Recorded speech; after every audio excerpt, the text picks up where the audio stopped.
toutes et à tous à l'émission État de splendeur.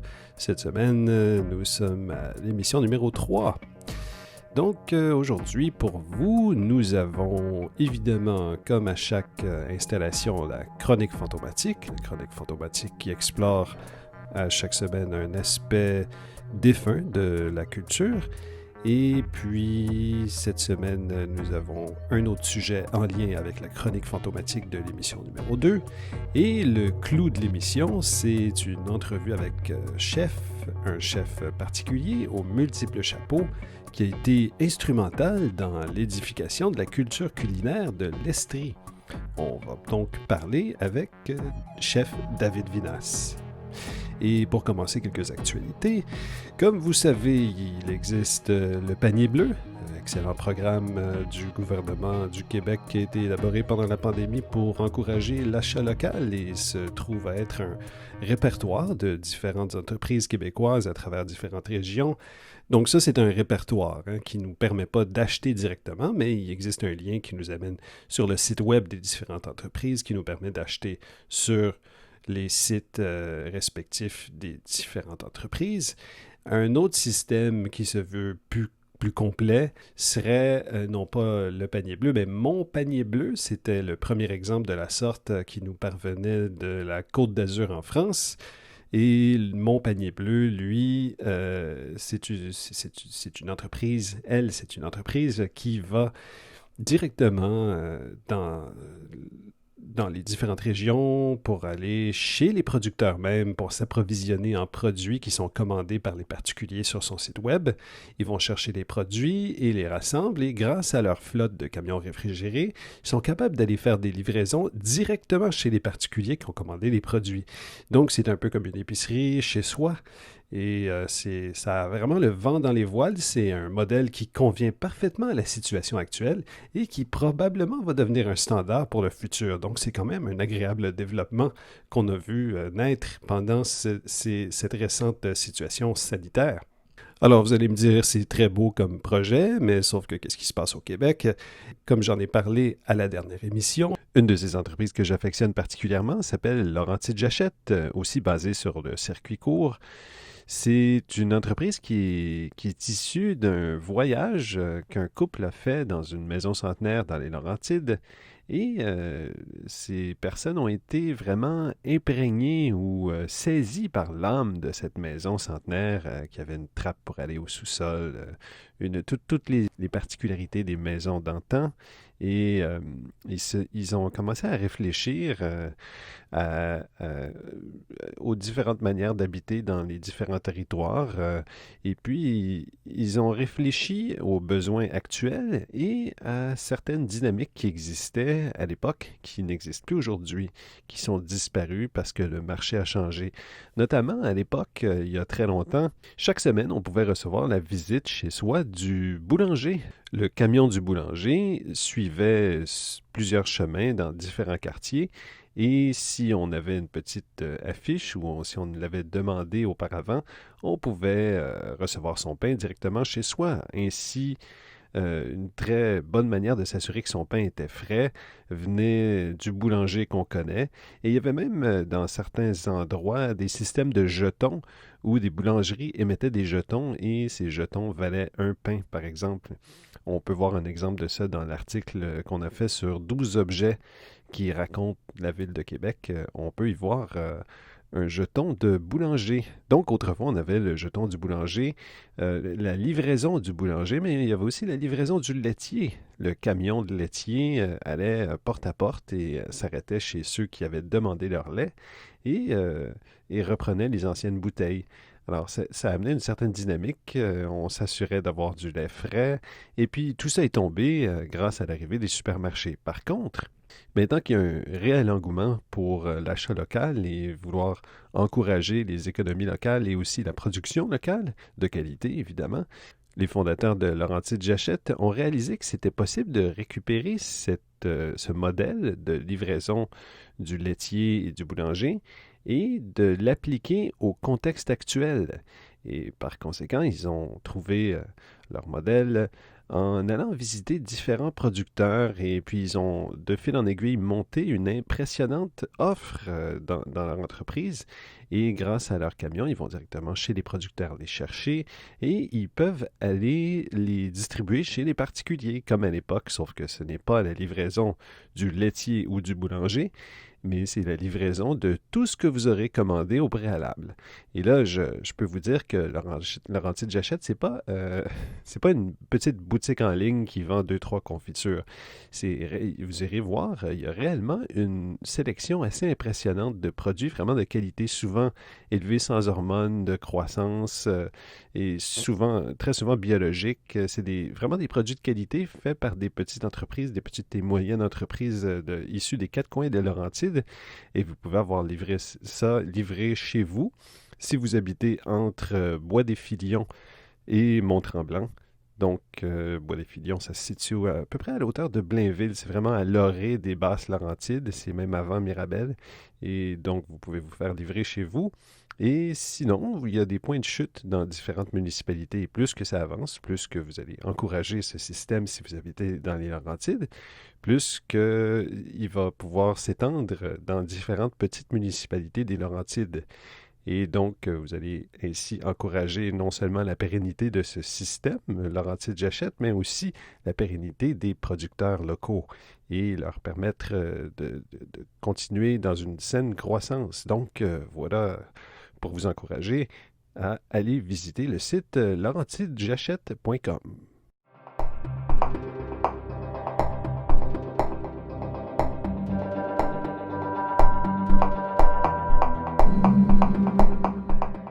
C'est un système qui fait du chemin quand même. Et donc, dans une autre région, la région de Chaudière-Appalaches, qui est la région qui abrite la Beauce, et un peu à l'ouest de la Beauce, vous allez retrouver, toujours sur la rive sud de la très belle capitale nationale de Québec, vous allez retrouver la région de Lotbinière. Lotbinière ou Lotbinière, il existe un débat sur la prononciation, je ne m'avancerai pas là-dessus, du terroir à l'armoire. C'est pour les habitants de la région de Chaudière-Appalaches, plus précisément pour les habitants de la MRC de Lotbinière. Ils offrent de la livraison à domicile dans 5 villes de Lotbinière, dont la ville de Lotbinière même. Et sinon, si vous habitez par exemple à Québec et puis vous voulez en profiter, vous pouvez toujours prendre le pont de Québec ou le pont Pierre-Laporte et puis aller directement à Lotbinière, c'est juste à côté. Et vous allez au point de chute pouvoir retrouver les produits que vous avez commandés sur leur site web. Alors sur leur site web, vous allez trouver une très bonne sélection de produits. C'est pas des simples paniers bio, c'est quand même une offre relativement plus complète que la plupart des paniers classiques. Vous allez retrouver du pain, évidemment des très bons fruits et légumes, des légumineuses, mais aussi des produits transformés comme des huiles, des produits de l'érable, du vinaigre, des confitures.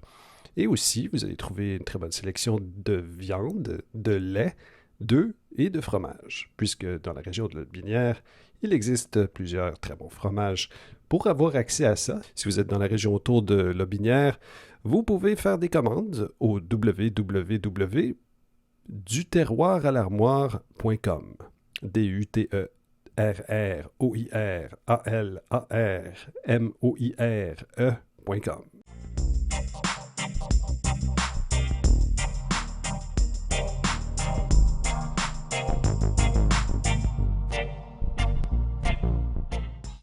Une autre nouvelle dans un tout autre endroit, une région que j'affectionne particulièrement, c'est la Côte-Nord. La Côte-Nord, que j'appelle le phare Est du Québec. Cette magnifique région divisée entre Haute-Côte-Nord, Basse-Côte-Nord, qui contient aussi le fameux pays Innu, le Nitassinan. C'est vraiment une contrée fabuleuse avec un potentiel inouï. Et donc, vous allez retrouver pas loin de Baie-Comeau, entre Baie-Comeau, pas très loin de Baie-Comeau, vous allez retrouver Ragno. Ragno, c'est une petite communauté, un village, une municipalité de 1300 habitants juste à côté de Baie-Comeau, juste avant Baie-Comeau, donc un petit peu à l'ouest. Et depuis quelques années, ça fonctionne. Ils établissent un nouveau vignoble. Un vignoble en Côte-Nord, c'est quand même, il faut le faire. Ça prend de la témérité, de l'audace et puis sans doute de la persévérance. Donc, depuis quelques années, ils font pousser des vignes, puisque, évidemment, on n'a pas des raisins la première année où on fait pousser des vignes. Donc, c'est un projet qui est déjà en préparation depuis quelques années. Et ils se lancent maintenant, grâce entre autres à une subvention du gouvernement du Québec, de manière officielle dans la viticulture et la viniculture. Et donc, nous avons un nouveau vignoble en Côte-Nord qui s'appelle le Domaine Côte-du-Nord. Et c'est un vignoble nord-côtier, sans doute qui se spécialise dans les blancs. J'ai aucune information encore sur les cépages utilisés, sur le genre de vin qui est fait, mais gardez l'œil ouvert, hein, puisque ça risque de donner des produits intéressants. Et si les premières bouteilles sont un peu rustiques, ne soyez pas surpris. C'est toujours comme ça au début.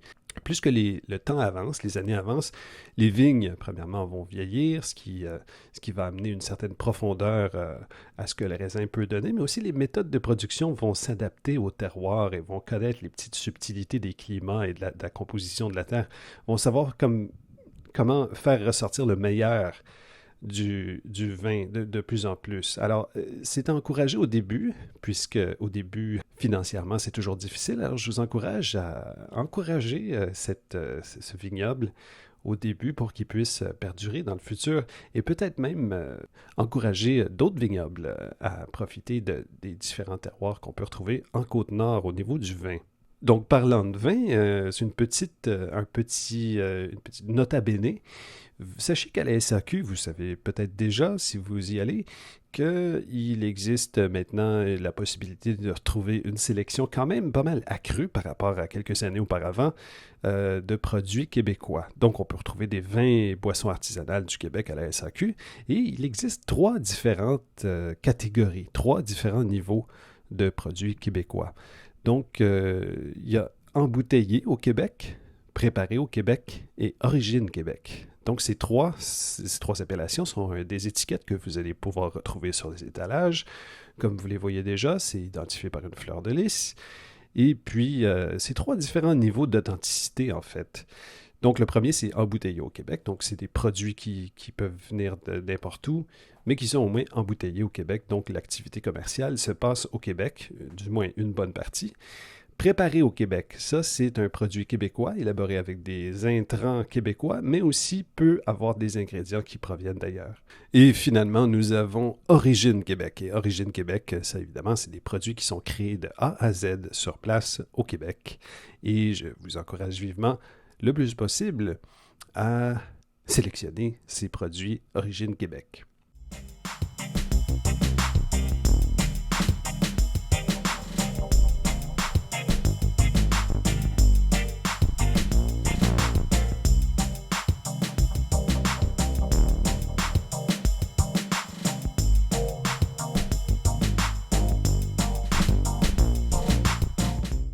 À surveiller, nous avons différents marchés publics qui apparaissent à travers le Québec, que je vous encourage vivement à regarder sur Internet ou vous informer autour de vous pour savoir quel est le marché local le plus près de chez vous pour que vous puissiez y aller, parce que souvent on retrouve des produits plus frais, plus locaux, et souvent qui ont été produits d'une manière qui encourage une certaine qualité.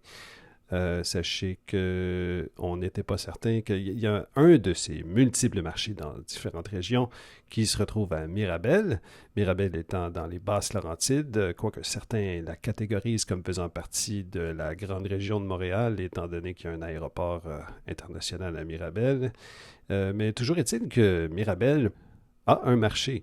Mirabel a un marché qui s'appelle le marché du terroir et on n'était pas certain s'il allait revenir cette année à cause de la situation sanitaire, mais très bonne nouvelle, il retourne cette année pour la 5e année et donc il relève bien le défi des mesures sanitaires nécessaires cette année et donc 25 producteurs ont leur kiosque au marché et cette édition, ça a déjà commencé et ça a lieu jusqu'à la fin de l'été, soit le 27 septembre.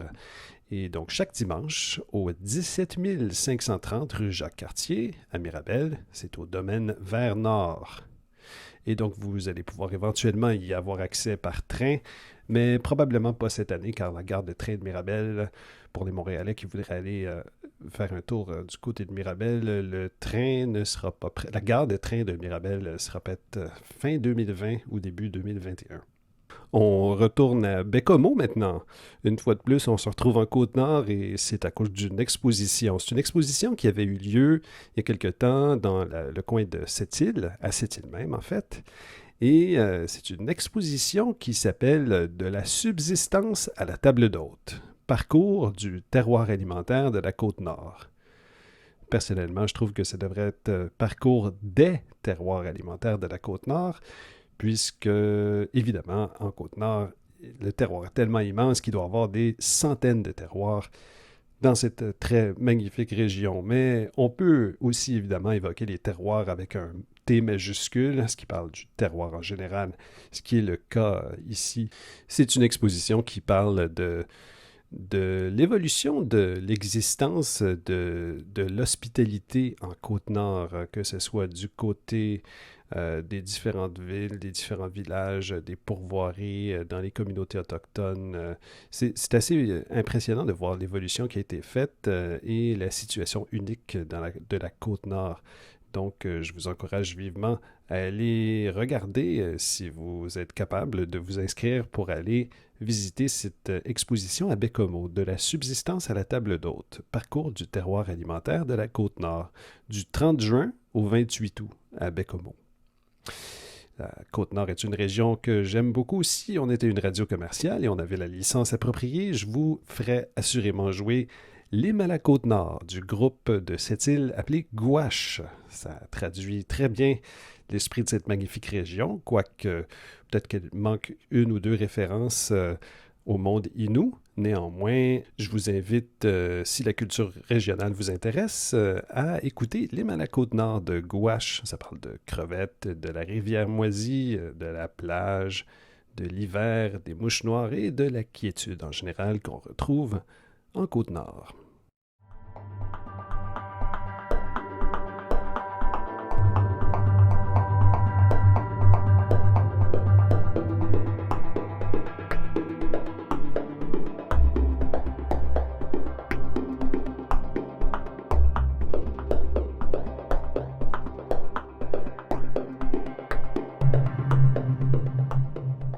Je vais maintenant vous présenter quelqu'un qui est devenu épris d'une des régions qu'il affectionne en son cœur, non pas la Côte-Nord, mais bien cette fois-ci l'Estrie, aussi connue sous l'appellation Canton de l'Est.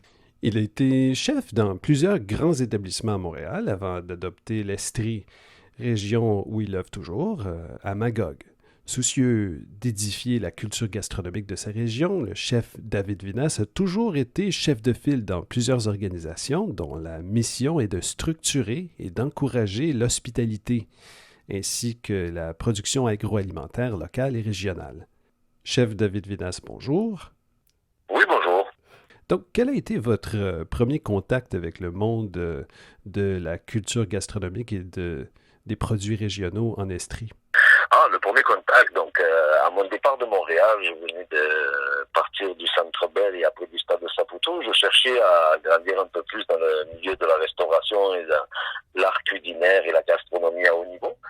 Et on me disait, parmi mes amis grands chefs, que vous côtoyez un peu tout le monde aussi, qui sont un peu partout à la télé, ils me disaient, si tu veux un peu évoluer dans la gastronomie, ça fait pas mal d'années que tu es au Québec, mais ça serait agréable peut-être faire un tour en région pour connaître nos produits de plus en plus. Et moi, les régions, je suis né dans des villages dans le sud de la France. J'ai une mère d'un père un peu d'origine italienne et espagnole, donc l'art de la table par rapport aux champs qui nous entourent et les produits saisonniers. Donc j'ai sauté sur l'aventure et le Ripple Toast, ça faisait déjà 2-3 ans qu'il me demandait l'auberge 5 diamants avec la gastronomie cave diamant. Donc j'ai foncé tête baissée, je suis parti là-bas. Le premier organisme quand je suis arrivé, donc j'étais dans la région à côté de Magog, à Urscliffe. Et c'est ce qu'on appelle la vallée du Massawippi, parce que souvent les gens, quand ils viennent pour les cantonales ou quoi, pensent qu'ils viennent dans la vallée de Quaticook, la vallée de Canton. Mais une fois qu'on fait la traçabilité avec des arpenteurs un peu tout, c'est la vallée du Massawippi.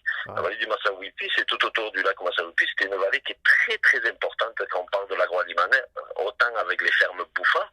Monsieur Bouffard, paix à son âme, qui nous a quittés il y a un mois, a énormément fait évoluer la région avec ses 11 enfants, tous dans l'agroalimentaire ou dans l'élevage, autant dans le porcin que dans le bœuf. Il a du charolais, du piémontais, des produits très très inusités. C'est un éleveur de veaux et de bœuf. Mais dans ses enfants, chaque enfant a pris...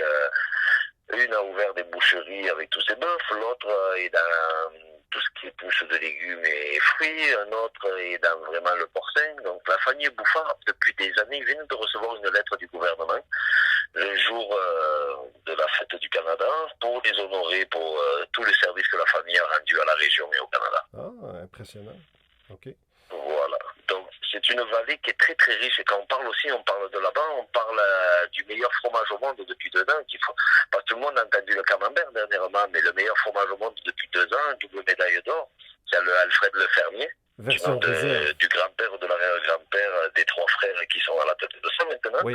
Que ça soit Timon Pierre à la fromagerie, ou c'est 2 autres frères, autant dans l'érable que l'élevage des vaches pour donner le lait.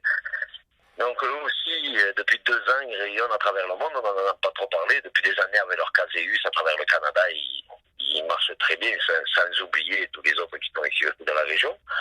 Donc toute cette attirance-là dans cette vallée m'a redonné un peu le goût vraiment de sortir comme on faisait des chefs, là, de se mettre nous en avant et de remettre le produit en avant. Parce que souvent on parle de la région, que ça fait juste 20 ans, 30 ans qu'il y a des bons chefs au Québec, mais j'ai trouvé des livres de recettes qui ont entre 400 ans, 300 ans au point. Les plus grands chefs du monde entier venaient au Québec pour chercher les produits. Et surtout dans les régions de Charlevoix, dans les régions de l'Estrie, qu'on appelle les cantons de l'Est aussi.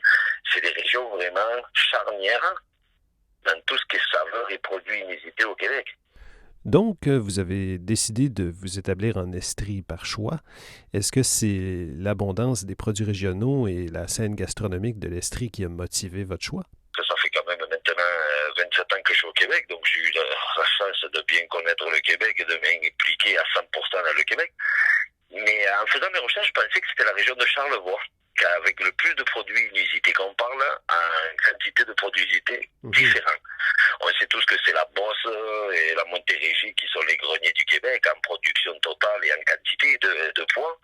Mais vraiment, je suis resté surpris de voir dans l'Estrie des cantons de l'Est autant de produits. On parle autant du Médila pour remplacer la vanille, on parle de l'asclépiade pour remplacer le capron, on parle du chêne noir qui est 100 fois meilleur que la noix de Grenoble, on parle de produits et autant du Bœuf Island, du charolais, du piémontais. Et on se retrouve dans un bassin de culture. Avant, il y avait le lapin de Stensel, les canards du lac Brome, le duc Mont-Richard. On parle de vinaigres importés qui sont vieillis ici. On a même un ami à moi, Jérôme Quirion, qui a eu la première truffe du Québec, qui est à Saint-Denis de Brampton, juste à côté, et que maintenant il est en train d'en produire à travers le Canada et les États-Unis. Donc je pense que vraiment, en agroalimentaire, ça devient une région charnière. Et pour moi, aujourd'hui, après 8 ans passés ici, c'est une des plus belles régions que j'ai jamais visitées. Je ne peux pas parler de toutes les autres, je ne les connais pas toutes par cœur, mais sur celles que je connais, c'est dans les plus belles régions. Et vous êtes dans une ville magnifique d'ailleurs, qui est Magog, qui est... Ah oui. Oui. En arrivant au Québec, j'étais moi dans le coin plus de Radon, Jersey ou Tremblant. J'ai adoré ce coin-là. Mais je ne connaissais pas l'autre côté et c'est une belle région aussi. C'est très différent. Les deux sont magnifiques. Mais là, c'est une... évidemment, vous avez choisi Magog, donc on va parler des cantons de l'Est aujourd'hui. Et c'est pour ça d'ailleurs qu'à Magog, vous avez ouvert le CVA, le Centre de valorisation des aliments. Juste à côté, on parle, c'est à la sortie de Magog, après Auberville, avant de rentrer dans Sherbrooke, dans Rock Forest, c'est ça. Rock Forest, nous avons décidé juste d'ouvrir avec 3 autres associés, le CVA, qui est un incubateur en agroalimentaire. On a mis 3 ans et demi pour monter ça à 4 ans. Oui. Et c'est en œuvre depuis 1 an. Sur les 4 associés qu'on était, il y en a qu'un qui reste, parce que d'autres sont partis sur d'autres projets et les affaires continuent. Oui, mais c'est un très beau bébé, c'est le premier, on va dire, excusez-moi le terme anglais, j'aime pas dire ça, mais c'est le premier food hub qu'on retrouve comme il y a aux États-Unis ou en Europe, ici au Québec, avec toutes les infrastructures de location à court, moyen, long terme. On parle de chambres froides, chambres congelées de 72 palettes d'unités chacun. En entreposage, on parle de 56 palettes dans le sexe, si je me rappelle bien. On parle de 12 espaces locatifs, on parle d'une cuisine CM viande avec ses 3 infrastructures et ses zones de tampon. On parle d'une cuisine de transformation de légumes où il y avait toute la machinerie pour découpe environ entre 650 et 1200 kilos à l'heure. Donc, c'est un endroit où les entreprises peuvent développer leurs produits, mais aussi les vendre au détail, si je comprends bien. C'est exactement parce qu'il y avait une boutique aussi avec 80% de produits régionaux de la région, 18% de produits du reste du Québec, 1% du Canada et 1% de l'étranger. Quand on parlait de l'étranger, c'est certains sels ou certains sucres qu'on allait chercher vraiment inusités à l'étranger. OK. Donc, c'était quand même c'est quelque chose qui va représenter un espèce de point d'ancrage pour les produits régionaux. Mais aussi, comme vous le savez très bien, les marchés publics sont assez instrumentaux aussi dans l'édification, la mise en valeur des produits régionaux. Et c'est donc probablement pour ça qu'on vous retrouve à la présidence du marché public de Magog cette année. Oui, c'est nouveau de cette année, mais j'ai toujours baigné dans le marché. Mes parents avaient plusieurs pâtisseries dans le sud de la France. J'ai toujours baigné en étant du sud de la France, les Italiens, les Espagnols, les d'origine maghrébine. Tout le monde aime bien les marchés. Ce côté criard, ce côté de partage des produits régionaux, des produits saisonnaux surtout. Ça, c'est encore plus important. Tout à fait. Parce qu'on s'est déshabitué et on trouve ça. Moi, je me rappelle quand je suis arrivé au Québec, au début, on allait dans les supermarchés, on parle des milieux des années 90, et en plein hiver, on ne retrouvait pas autant de légumes, de fruits qu'on trouve aujourd'hui. Il n'y avait pas cette proximité et cette attirance pour aller manger des fruits et des légumes qui sont vieillis en frigo. Donc, vous savez que depuis 2016-2017, on assiste à une vraie remontée en puissance des marchés publics au Québec et d'ailleurs une montée en force des marchés publics un peu à travers le monde.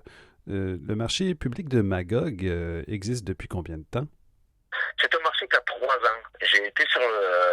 J'ai travaillé un accord commun en tant que chef avec le marché de Canton il y a quelques années pour mettre les produits de la région de Canton en avant. Donc j'avais déjà repris goût. Après, j'ai travaillé pour les tables de concertation de l'industrie bioalimentaire de l'Estrie qui s'appelle le CIBE, où je suis rentré sur le CA régulièrement. Je suis monté vice-président et après président. Donc oui, en charge de savoir tous les marchés, d'en donner un coup de main.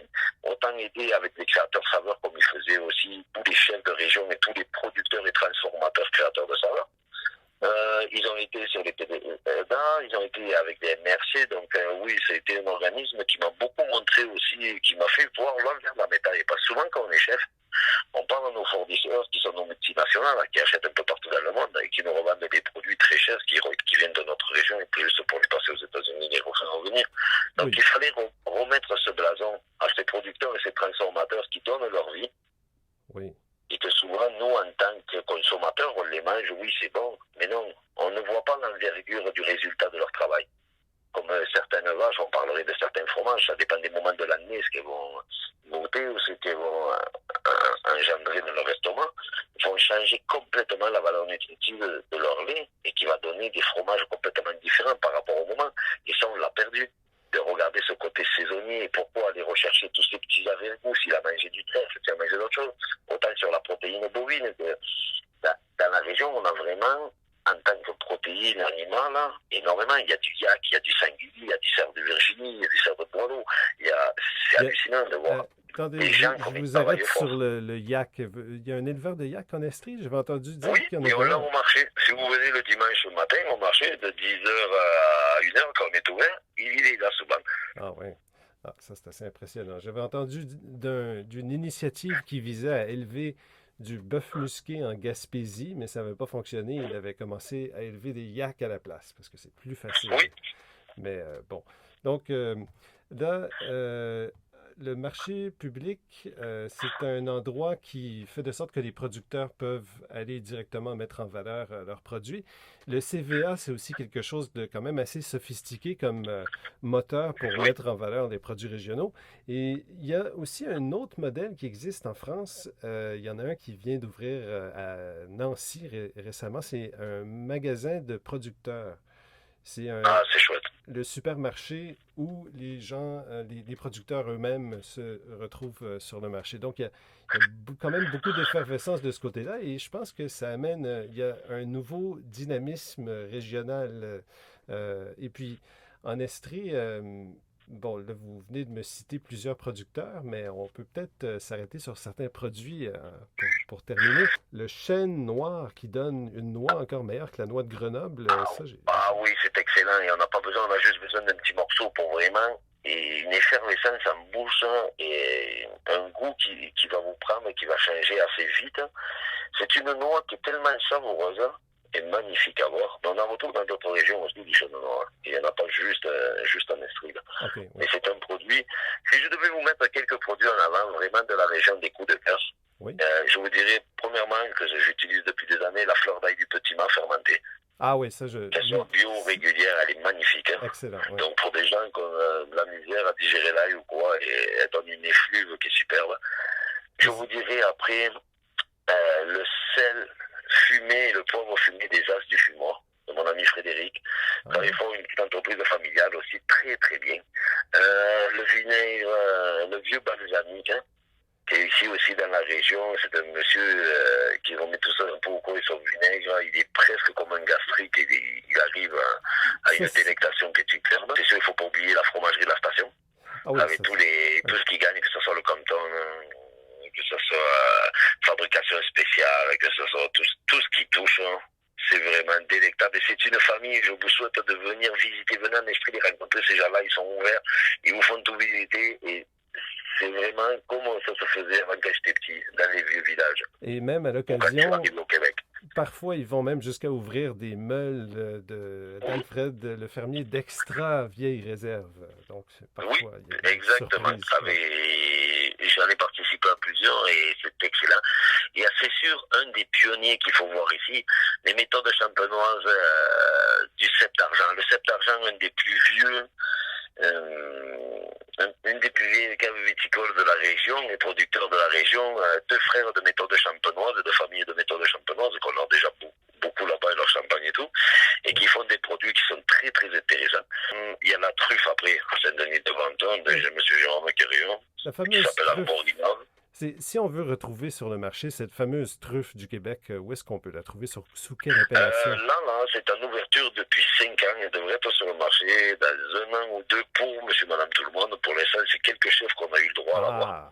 Elle a une couleur orangée à l'extérieur et au milieu, elle est noire comme une Bourgogne ou une truffe du Périgord. Là. Mais elle est extérieure, un petit arrière-goût, et elle a été nommée la truffe des Appalaches. Une variété nord-européenne, si je ne me trompe pas, et nord-canadienne pour pouvoir survivre ici. Okay. Et je sais que dans tous les autres pays, ça pousse sur des noisetiers réguliers ou quoi, mais ici, mon ami Jérôme, il a trouvé une autre branche. Ah, ok, intéressant. Je ne peux pas dire vraiment à sa place ce que c'est, je suis au courant, mais c'est autre chose. Donc, c'est pas du tout comme la blanche ou comme la Périgord, mais très agréable en bouche. Ah, ça doit être intéressant. Ça reste à venir sur le marché. OK. Donc, je suis quand même assez surpris par la variété de ces produits. Est-ce que vous me direz que vous voyez beaucoup de potentiel pour l'avenir? Oui. Pour l'avenir, si ça continue comme ça, je vois un potentiel énorme. On a du safran dans la région, que ce soit à côté de l'abbaye, avec les frères, que ce soit le frère Fajon, un bon ami à moi. C'est un jeune monde aujourd'hui qui est sur les fabrications et dans les usines pour tout ça. Il est très agréable. Si vous pouvez rencontrer en venant visiter l'abbaye, demandez à parler au frère Fajon. C'est un passionné des vinaigres, des fromages. Volontiers. Ce que j'ai retrouvé ici, c'est vraiment des gens qui donnent leur vie pour l'autre. Ce n'est pas juste on fait de la fabrication pour l'usine et ça part. C'est des gens qui donnent leur vie comme un amour et une passion que je n'avais pas vu depuis des années.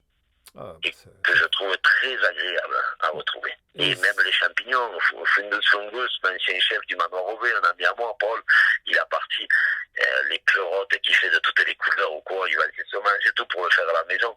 C'est des idées agréables. C'est qu'en plus, ils montrent aux gens comment le faire chez eux. C'est pas des affaires, c'est à nous et on le garde. C'est un sens du partage qu'il y a dans cette région-là, que je trouve admirable. Très intéressant. Je suis content de savoir que la région où j'ai passé quelques années étant petit a un bel avenir devant elle. Alors, sur ce, évidemment, on pourrait parler, en faire une émission complète sur chacun des produits que vous m'avez cités, mais le temps nous oblige à terminer cette conversation. Mais il ne me reste plus qu'à vous souhaiter de bien continuer votre travail de mise en valeur de votre région, chef David Vinasse. Mais c'est très très gentil et n'importe qui écoute l'émission, si vous passez au marché, vous me croisez dans un show culinaire ou quoi, venez me voir et ça me fera grand plaisir de partager le peu que je connais et que j'apprends de jour en jour. Oui, et puis je vous recontacterai de temps en temps pour avoir des nouvelles de la magnifique région des Cantons de l'Est. Avec grand plaisir, je vous remercie pour tout. Et voilà, il nous reste tout juste le temps pour la chronique fantomatique. La chronique fantomatique, évidemment, au risque de me répéter, qui fait un clin d'œil à un aspect défunt de la culture. Un aspect défunt mais non oublié et quand même significatif. Et cette semaine, comme je vous avais mentionné à la dernière émission, nous allons parler d'une autre pâtisserie, puisque la semaine passée, je vous ai parlé du restaurant Chez Gauthier. Chez Gauthier était une institution montréalaise qui était agencée à une pâtisserie, une très fameuse pâtisserie qui s'appelait la Pâtisserie Belge, qui était une des meilleures à Montréal. Établissement qui a duré plusieurs décennies et qui, malheureusement, n'a pas survécu à la transmission générationnelle. Quand la relève est arrivée, malheureusement, l'entreprise n'a pas suivi et donc Chez Gauthier et la pâtisserie belge est fermée. Je vous avais parlé d'un autre exemple de pâtisserie qui était assez importante et qui avait subi le même sort, une transmission générationnelle qui n'a pas abouti complètement. Et donc, je vous parle d'un pilier du monde de la pâtisserie, à Montréal surtout. Donc, je m'excuse pour les habitants de Chibougamau. Je sais que je parle souvent de Montréal et je m'engage dès la prochaine émission à faire de sorte que la chronique fantomatique parle d'une institution hors Montréal. Mais pour l'instant, c'est quand même assez important de parler de notre sujet d'aujourd'hui, car c'était un tel pilier du monde de la pâtisserie que ça avait une influence non pas seulement à Montréal, mais bien dans d'autres régions du Québec et même que les touristes ontariens, les touristes de l'État de New York, etc., qui venaient nous voir, ont définitivement été inspirés par ça. Parce que c'est une entreprise qui s'est réellement démarquée par son authenticité et sa qualité, donc a su comment inspirer d'autres. Et c'est une simple pâtisserie, vous allez me dire comment est-ce que ça a pu inspirer des gens dans d'autres États. C'est simplement que l'époque à laquelle où cette pâtisserie est née était une époque où ce milieu était très peu développé. Ça se limitait à la tarte au sucre et puis à d'autres produits. Mais notre exemple d'aujourd'hui a su élever le monde de la confection pâtissière à un autre niveau et faire de sorte que Montréal et même le Québec peut être considéré comme un lieu de référence en Amérique du Nord en la matière. Nous parlons donc à cette chronique fantomatique du bébé de Francis et Lucie Cabane, ou Cabanès. Nous parlons de la pâtisserie de Gascogne. J'espère que vous avez déjà deviné. La pâtisserie de Gascogne qui restera toujours liée à cette fatidique date du 4 janvier 2018. Le 4 janvier 2018, les employés de cette excellente enseigne pâtissière se heurtaient à des portes qui ne s'ouvraient pas parce que les serrures avaient été changées et donc pour des raisons commerciales, la pâtisserie de Gascogne a dû fermer. C'est une lourde perte, ça paraît pas tout de suite parce qu'on se dirait c'est juste une chaîne qui est partie. Mais en réalité, la pâtisserie de Gascogne, c'est une histoire d'amour et je pèse mes mots. C'est une histoire d'amour qui a commencé de par l'initiative du chef Francis Cabanès ou Cabane. Je devrais m'informer sur la prononciation de ce nom. Je m'excuse formellement à cette famille. Dans tous les cas, c'est Francis Cabane et Lucie Cabane, mari et femme, qui ont lancé la pâtisserie de Gascogne en 1957. Donc, pendant 60 ans, ils ont opéré, pendant 2 générations. Et donc, ils ont opéré pendant si longtemps et à une époque, comme je disais, où la pâtisserie n'était pas nécessairement très, très développée. Et donc, évidemment, j'étais pas là à l'époque quand c'est commencé, mais c'était une telle réputation que j'ai entendu des histoires à son sujet et des gens allaient dans cette pâtisserie pour aller chercher des produits hors pair de par leur qualité et ils faisaient des kilomètres et des kilomètres pour aller jusqu'à cet endroit au nord de Montréal. Et donc, moi, là, ça restait attaché à mes souvenirs. Moi, quand j'étais tout petit, c'était, je pense qu'il y avait des croissants, mais la pâtisserie n'était pas super sophistiquée. Et donc, quand mes parents m'amenaient à la pâtisserie de Gascogne, c'était fascinant. J'étais impressionné par le nombre de différents produits et puis leur caractère vraiment si sophistiqué et ça avait l'air délectable. C'était la première fois que je voyais ça. C'était une nouveauté. C'est là où j'ai essayé mes premières chocolatines. Chocolatine ou pain au chocolat, je ne sais pas. Il existe un gros débat là-dessus. Hein. Est-ce qu'on dit pain au chocolat ou chocolatine? Il y a eu un gros débat national là-dessus en France. Et je pense que chocolatine a gagné l'appellation officielle, mais il y a des régions qui sont des irréductibles régions qui n'ont jamais voulu adopter chocolatine, qui tiennent, malgré le consensus maintenant, à l'appellation pain au chocolat. Et évidemment, si j'avais la licence musicale, je vous mettrais la chanson de Joe Dassin, mais ce n'est pas le cas, donc je vous invite à aller l'écouter vous-même de votre côté, les petits pains au chocolat. Donc voilà, c'est la première fois où j'ai goûté à des pains au chocolat, mais fait avec du beurre et du bon beurre et avec une vraie pâte bien travaillée, c'était excellent. Et on est loin des chocolatines de Starbucks ou autres. Donc, c'était le premier à sortir un peu des sentiers battus à une époque dominée par Steinberg. Steinberg, c'était comme une chaîne de supermarchés à l'époque qui dominait le marché. Et il y avait très peu de petite pâtisserie indépendante du coin où on allait boire tranquillement son café au lait ou prendre une douzaine de croissants pour ramener chez soi pour le petit déjeuner. C'était pas encore le cas. Donc, lui vient apparaître sur le marché et doit un peu comme percer le marché. Et il a réussi, mais comment est-ce qu'il a réussi à faire ça? Il a réussi simplement, bien évidemment, il y a eu des efforts de marketing et de communication, mais c'est réellement par la qualité qui s'est démarqué. C'est uniquement avec ça. C'est par la réelle authenticité et la qualité de ses produits. Les gens revenaient simplement. Ils revenaient tout le temps. Je me rappelle une de mes premières visites dans cette boutique sur Marcel Lorrain. J'allais là, puis j'étais impressionné par... La première chose qui m'impressionne, évidemment, c'est les nouveautés. Nouveauté, c'était des petites figurines de pâte d'amande qu'il y a maintenant dans toutes les pâtisseries. Hein. Mais c'était à l'époque assez impressionnant de voir des petits lapins ou des petites grenouilles en pâte d'amande. Donc, la pâtisserie de Gascogne a réussi de par sa qualité et non seulement ça, mais a constamment essayer d'être à la fine pointe de cette qualité-là. Et donc, à une époque, il a percé le marché. Dès qu'il a percé le marché, il y a eu un boom qui a fait de sorte que plein de différentes pâtisseries sont apparues. Puisqu'en Europe, on trouve des pâtisseries à chaque coin de rue. Ici, de plus en plus au Québec, c'est le cas, mais à l'époque, ce n'était pas le cas.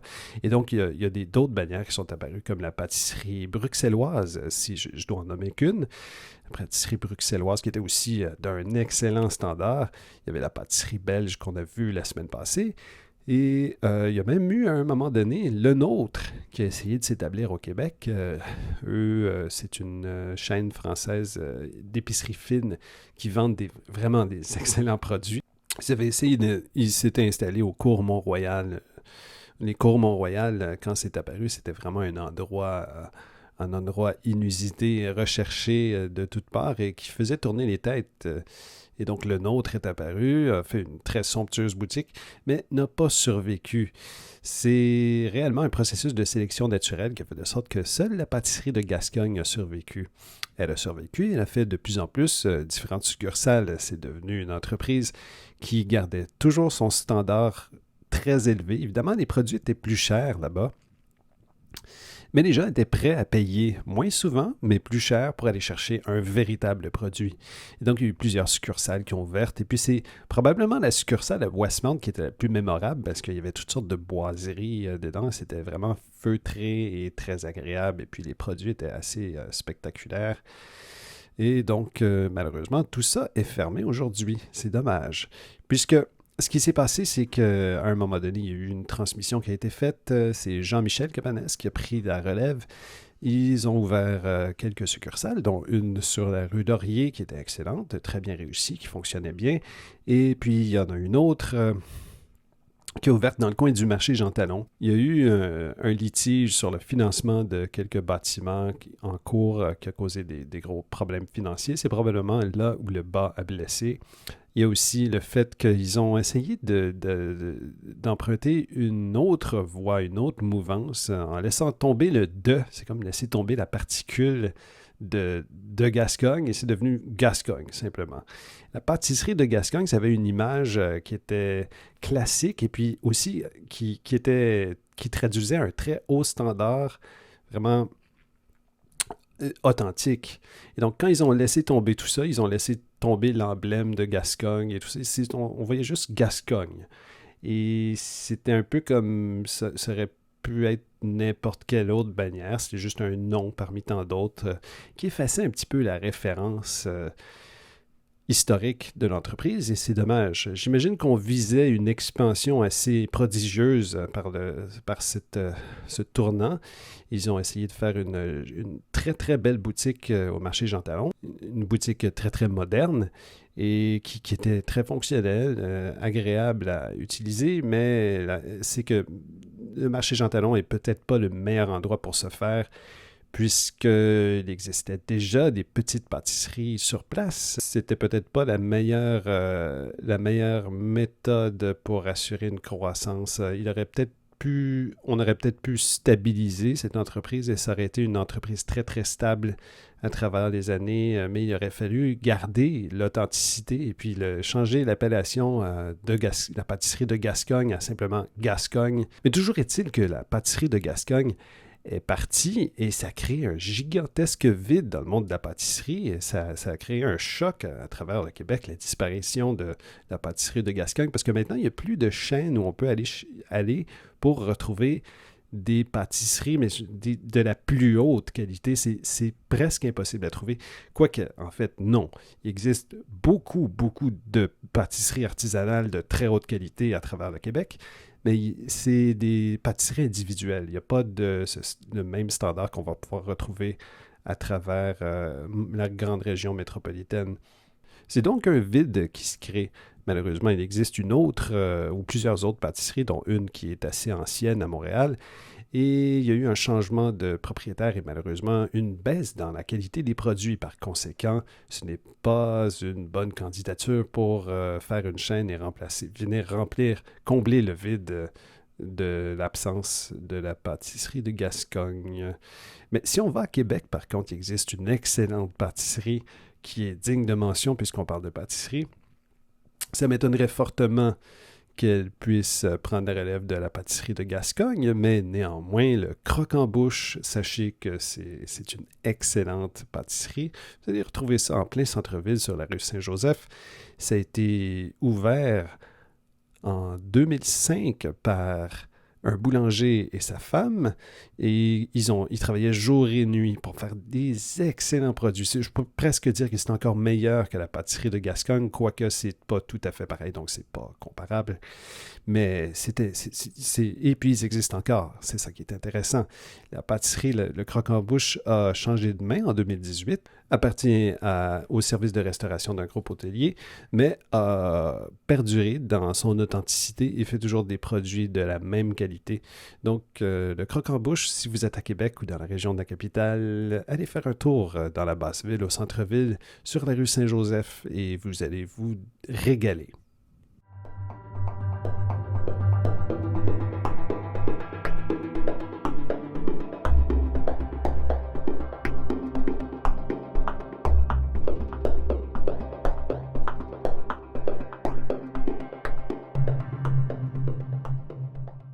Voilà donc ce qui complète l'émission pour cette semaine. J'espère que vous avez apprécié l'émission numéro 3 de la nouvelle mouture de Radio EDS. Vous pouvez toujours nous laisser des commentaires, nous poser des questions, nous faire des suggestions. Ça nous fait réellement plaisir.